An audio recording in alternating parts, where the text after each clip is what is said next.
How y'all doing out there in video land? This is Stiletto coming at you from the Wild Wild West. I just want to wish everybody a Happy New Year. Happy New Year, Happy New Year, Happy New Year, people. This is just a short little fun video. This is not anything in particular. I just want to sort of compare my last video this year for 2024, the slim folders I got, the 3.5-inch blades. That's what this is.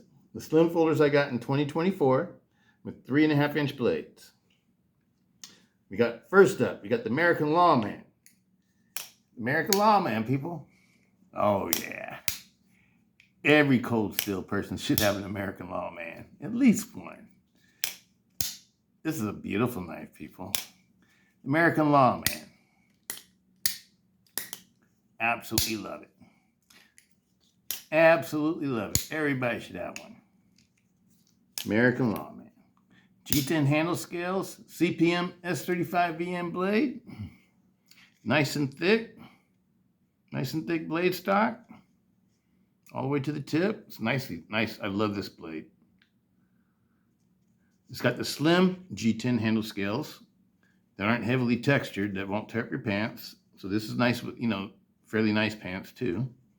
Not just jeans. It's a very nice knife. It's got a DLC finish.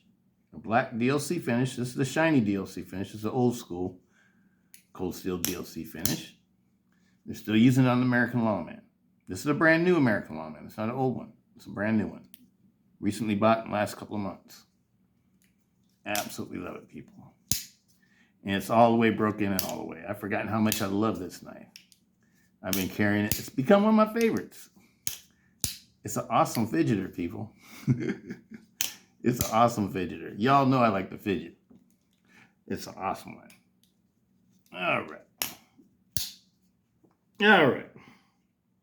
Let me see what we're going to talk about next.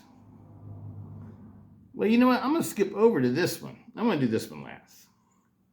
I'm going to go over to this one, the Atlas Lock. The Atlas Lock FM1. FM1. They said this was the first full metal knife. No, it's not, from cold steel. The very first one I had was my very first cold steel knife, which was a titanium Tilite back in 2001. Had titanium handles, titanium line. It was a titanium liner lock. Just made like the modern Tilites, only it was made with titanium and it was made in Japan, in Seiki, Japan. Beautiful knife, still have it. So I know it's not the first one. And besides, you gotta remember the Code 4 is an all metal knife too. And that's an old model too. It's been around for a long time. But this is a brand new one. This one's got titanium handle scales. The pocket clip, if I remember right, is a steel pocket clip though. Titanium and S35VN blade. I love this blade shape. It's one of my favorite blade shapes. I guess my three favorites are probably the Tonto, the American Tonto, Americanized Tonto. I especially love the American Tonto when it's a drop point. American Tontos, like on the 8010, the new 8010s. And what else? The spear point. They call this either a spear point, drop point, either or, whatever you want to call it. It's fine with me. I love it. I love it. I love this shape of a blade. And I like clips. I like bowie blades. I like those too, people. But, I guess there's four because I like bayonets and daggers too. Like double-edged daggers and bayonets. But I don't have too many double-edged folding knives that are legal for me to carry. Because double-edged knives, number one, they're illegal. But I do have some that are double-edged, but they're false double-edged. And those are all autos from the old days, the Italian autos. This one's the Atlas Lock, though. Atlas Lock rocks, people. And this one has the best detent, too. Out of all the ones with the Atlas Lock, the FM1 has the best detent, if you ask me. Absolutely love it.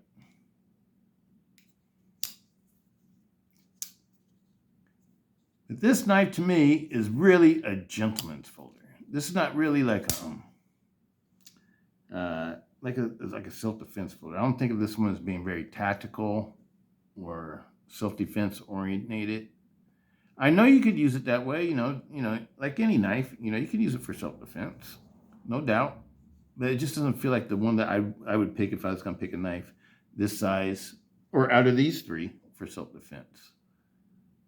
This is a nice knife for, like office, like for office worker, for a gentleman's folder, for something like that, more along that line. I don't think of it as really as like a self-defense folder, people. I think more as like a utility blade for, somebody that works in an office environment that wants to carry a folder. It's a beautiful knife, people. It's beautifully made. The Atlas lock works perfect. The Atlas lock on this one is awesome. The detent is perfect too. Trying to show you how you don't really need any wrist on this one. I'm a person that always uses wrist. So even on knives that I don't need to use wrist, I often use wrist because it's just a habit, people. I try, because I started, when I started carrying knives, the buck knives and the Schrade 1250Ts and stuff like that back in the day, you had to use a lot of wrist to get them things to rock and roll. And so, it's just a habit for me to use wrist. And then, the Italian stilettos, the old ones, the manual ones, the ones that you can carry in California, the ones that some of my manuals, I think you've seen some of my old manual Italians. Those you have to give a lot of wrist too. And so, I started used to that. And then I got into balisons, and that's all wrist and finger manipulation and stuff like that. And so, and then I got out of balisons because I almost got in trouble when police told me I couldn't have it, and they confiscated it, and they told me it was a felony for me to be carrying it. And they just confiscated it, though. They didn't. It was a Benchmade too. It was a nice one, people. It was a Benchmade Tonto. Or was it? Wait a minute. No, it might have been a Weehawk. No, I think it was a Tonto. It was either a Tonto or a Weehawk. I know one of them I gave away. I traded to Daniel Chua in the Philippines. I can't remember if I gave him the Weehawk. I think I gave him the Weehawk. I think the Tonto was the one that got confiscated. It was a long time ago, people. We're talking 30 years ago. But anyway, I absolutely love balisons and stuff. I still have all my old balisons. I have a really massive old balisson collection, but it's probably worth a lot too. They got a ton of Benchmades and Microtechs. I got Microtech balisons from back in the day. The ones with titanium handles and Benchmades with titanium and others with stainless steel handles. And I just got a whole bunch of Monarchs. I got the custom-made Monarchs. Those were like custom-made back in the day. Probably a lot of people, like you guys, probably don't even know about those, because I don't think that company lasted too long. It was like back in the 80s and 90s. But they used to make you'd order a knife. You go online, because when I got mine, this when they had their online website. You go online and you order them. And I think it was like 1990, like the mid to late 90s when I got it. And I ordered 2 of them, and they're custom made with heavy stainless steel handles and stuff. They're like old school style balisons. Those are beautiful. But I got a lot of balisons too. You guys haven't seen those, but I don't know what to do with them. I should probably sell them, because I can't carry them here in California. I like to collect a lot of knives I can carry. That's one reason why I like to collect, like folders, because all these knives I can carry if I want to. It's not just having it in a collection. I like having a collection that I can use. But anyway, let's get back into this. Absolutely love this. I'm getting sidetracked, aren't I? Absolutely love it, people. FM1. But I must admit, it's not my favorite carry. It's not my favorite carry. I took it out my rotation drawer because there's others I'd rather carry than this one. Now, I gave you the reasons why. To me, it's a gentleman's folder. It's nothing to do with the build quality or anything like that. I think it's an excellently made knife. I think it has the best, I think it has one of the best blade shapes, number one, for all the Atlas lock folders. I like the Swift blade shape too. And what else? I like the titanium handle scales. They're beautiful. The way just the build quality is just beautiful, people. But like I said, it's more of like an office knife. It's more like a gentleman's folder. I don't know if I'm really a gentleman. But anyway, this is more my style. This right here.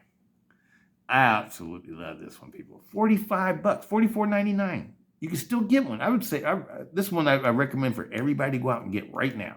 Right now. Look at this. This knife is like awesome, people. Look at that.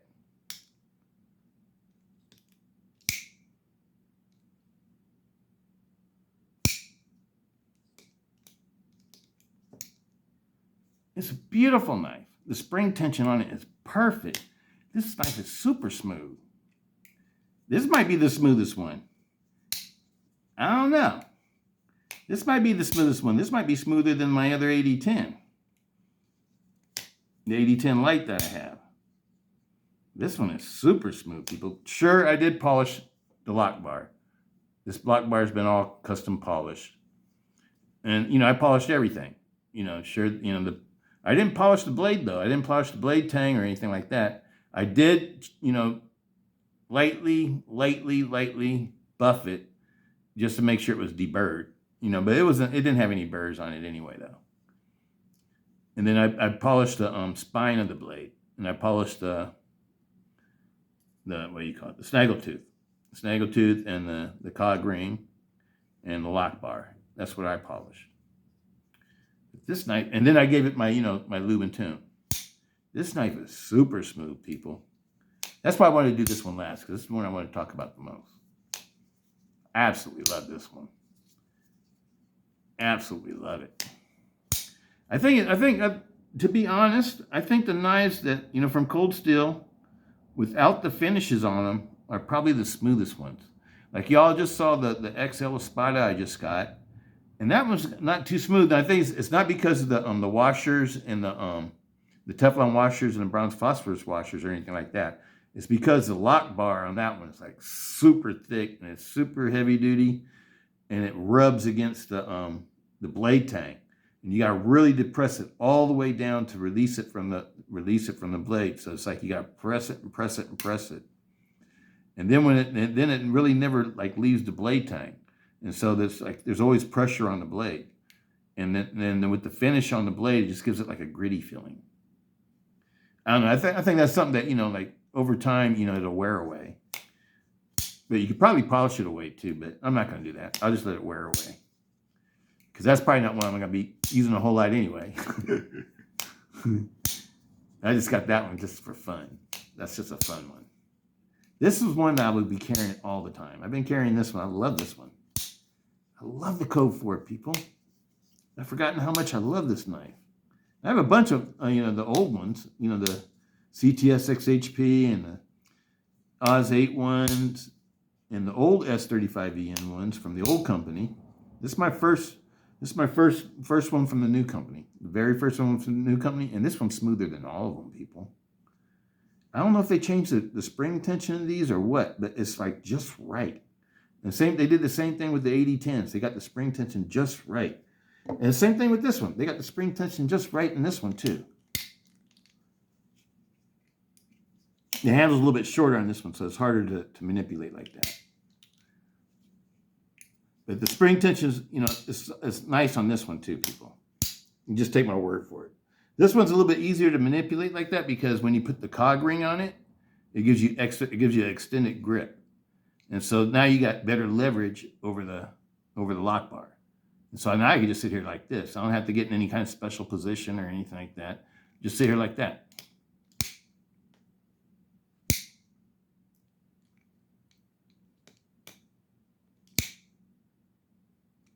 See, there's not any trick to it or anything. It's a little bit of finger strength, people. I know my fingers might be a little bit stronger than most people's, you know, because I've been, you know, using triad folders forever. So, you know, I got so much muscle memory built up for triad folders, it's pitiful. Even in my left hand.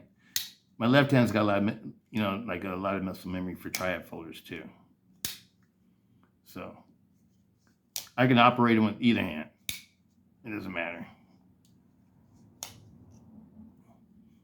Triads are easy to use, people. I always hear people talking about, they can't use a tri-hand. See, that's my left hand. That's my hand that's not my strong hand. I'm a right-handed person. And I can still use it with my left hand. And to me, that's sort of an important factor too, because let's say you got in some sort of situation, you got your right hand hurt. Would you still be able to use your folder? Or whatever, your self-defense tools, or whatever you have. I think it's important to know how to use things with both hands. But this one's an awesome knife. Awesome knife, people. And it's razor.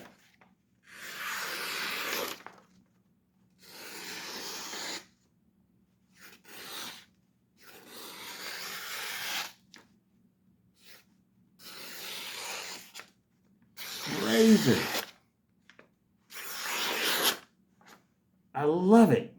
Absolutely love it. But anyway, people, I just wish everybody a happy new year. And if you haven't done it already, go out and get you an American Lawman. American Lawman. American Lawman absolutely rocks. It's balanced just right. Perfectly balanced. American Lawman. Just balanced just right, people. Absolutely love it. Or go out and get you, oh yeah, a Code 4. A Code 4. Another great one. Another great one from Cold Steel. Oh yeah. Absolutely love it. And this one's balanced perfectly too. Just to let you all know, balanced perfectly. And so it's easy to manipulate in your hand also. Absolutely love it. And this one right here, this is the gentleman's folder. This one's not balanced so nicely. It's handle heavy because it's titanium. Titanium's heavier, people. So it's not easy to manipulate in your hand as easy as these two are. But it's still a beautiful knife. But anyway, I just want to wish y'all a happy new year. And next time I talk to y'all, it'll be 2025. Peace. Stiletto.